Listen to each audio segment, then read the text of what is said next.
তুলে নিয়ে গিয়ে পদ্মাতে মিটিং করানোর চেষ্টা করে, এবং সেটি আমরা প্রত্যাখ্যান করি। সেদিন রাতের আমরা কোনোভাবেই আমরা বলেছিলাম যে আমরা আমাদের নেতৃত্ব স্থানীয় যারা আছে তাদের সাথে কথা না বলা ছাড়া আমরা কোনো মিটিং করতে পারবো না। আমাদের সামনে দিয়েই তখনকার 3জন মন্ত্রী আমাদের সামনে দিয়েই পদ্মাতে প্রবেশ করে 1 ঘন্টা যাবত আমাদেরকে বোঝানোর চেষ্টা করে, তখনকার সময় ডিজিএফআই, যেন কেন আমাদের মিটিং করা উচিত। কিন্তু আমরা এই মন্ত্রীদের সাথে আমরা মিটিং প্রত্যাখ্যান করি। 1 ঘন্টা পর আমাদের সামনে দিয়েই 3জন মন্ত্রী বের হয়ে যায়, অর্থাৎ আমরা কোনো মিটিং করি নাই।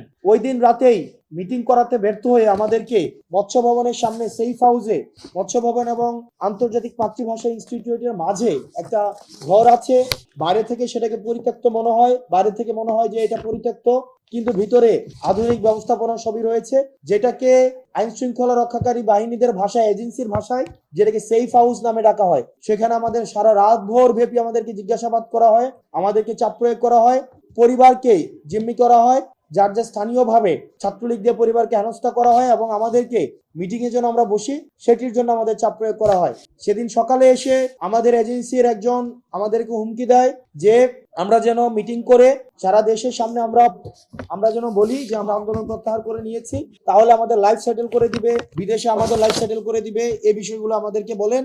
আমাদের সারা দিন ব্যাপী আমাদেরকে নির্যাতন করা হয়। সেদিন জুম্মার নামাজ ছিল, আমাদেরকে নামাজ পড়তে পর্যন্ত দেওয়া হয়নি। সেদিন আমাদের ফোন থেকে বিভিন্ন সমন্বয়কদেরকে ফোন দিয়ে তাদেরকে ধরে আনা হয়, আসিফকে ধরে আনা হয়, আমার ফোন থেকে ফোন দিয়ে আসিফকে সেদিন উঠিয়ে নিয়ে আসা হয়।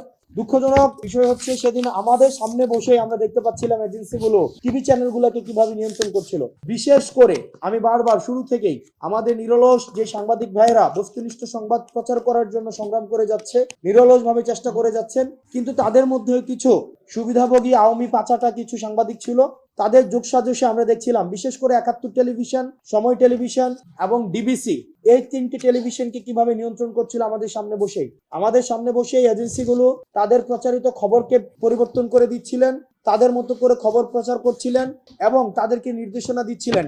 বিশেষ করে এই 3টা চ্যানেলকে নির্দেশনা দিচ্ছিলেন পরিস্থিতি স্বাভাবিক রয়েছে, নিয়ন্ত্রণে রয়েছে, 2 দিন নিয়ন্ত্রণে রয়েছে, সেটি যেন প্রচার করা হয়। এবং সেখানে বিশেষ করে ডিবিসি, 71 এবং সময় টেলিভিশন সেগুলোই প্রচার করছিল।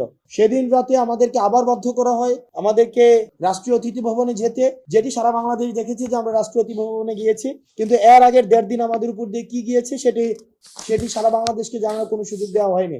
দুঃখজনক বিষয় হচ্ছে আমরা সেদিন প্রেস কনফারেন্স করে, আমি বোধ করি সেদিন প্রেস কনফারেন্সের অনেকেই আজকে হয়তো এখানে আছেন, অনেকেই নিশ্চয়ই এখানে আছেন, আমরা সেখানে বলেছিলাম রক্ত মারিয়ে কোনো সংলাপ নয় এবং শহীদদের রক্তের উপরে দাঁড়িয়ে আমরা কোনো সংলাপ করতে পারি না।